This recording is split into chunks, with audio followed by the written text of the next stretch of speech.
1er janvier 1804. La République naît dans le sang. Peuple haïtien. Certaines nations naissent dans les célébrations, d'autres naissent dans les sacrifices. 1er janvier 1804. Haïti entra dans l'histoire du monde, pas comme une colonie réformée, pas comme une indépendance offerte par un empire, mais comme une république arrachée par des hommes et des femmes qui avaient décidé de mourir plutôt que de retourner dans les chaînes. Et aujourd'hui encore, cette date demande au peuple haïtien: que faisons-nous réellement de cette liberté héritée dans le sang? La République naît dans le sang.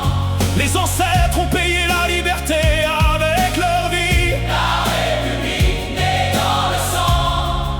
Oh, pour offrir un avenir aux générations qui allaient suivre. Peuple haïtien, protège l'héritage des anciens.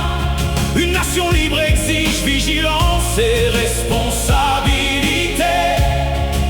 Réveille la conscience, protège la souveraineté, car une république peut mourir quand son peuple cesse de la défendre.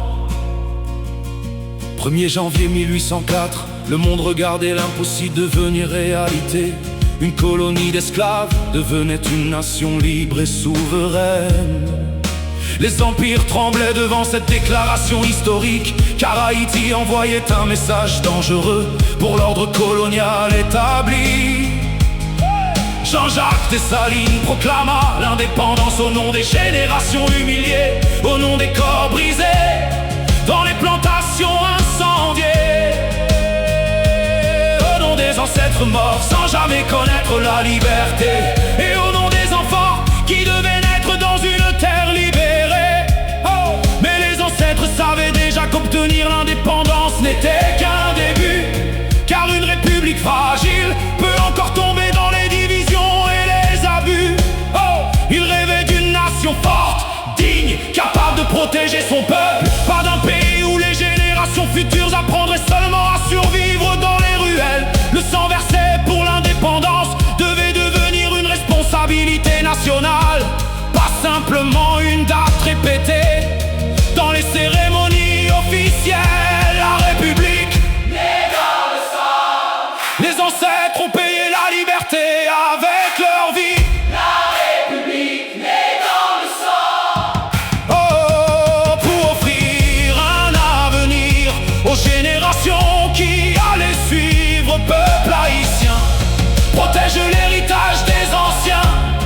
Une nation libre exige vigilance et responsabilité.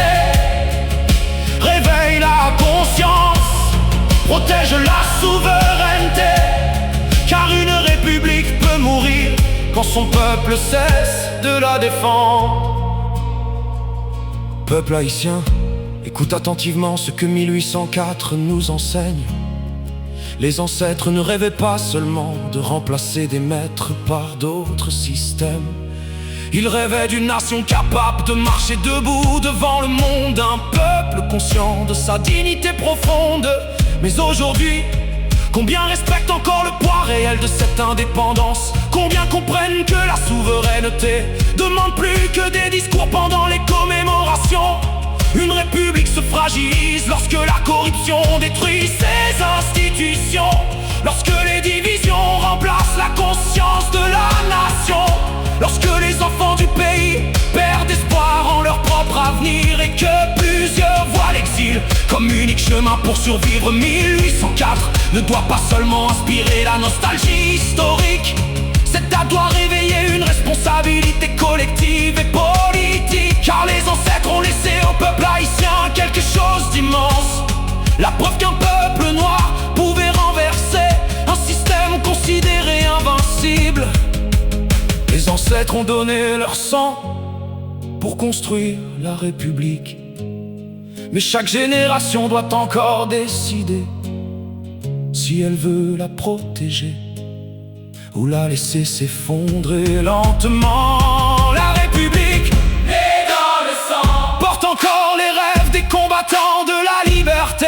La République, née dans le sang, attend encore que son peuple protège sa dignité. Peuple haïtien, regarde ton histoire avec fierté. Peu de nations payaient un prix aussi lourd pour exister. Réveille la conscience, protège l'avenir, avant que le sacrifice des ancêtres disparaisse dans l'oubli collectif. Peuple haïtien, 1804 n'est pas seulement une victoire militaire. C'est une responsabilité historique transmise de génération en génération. Les ancêtres ont ouvert une porte que le monde croyait fermée à jamais. Mais aujourd'hui, la République attend encore que ses enfants comprennent ceci. La liberté ne disparaît pas toujours en une seule nuit. Parfois, elle s'effondre lentement quand un peuple cesse de protéger la valeur de son propre héritage.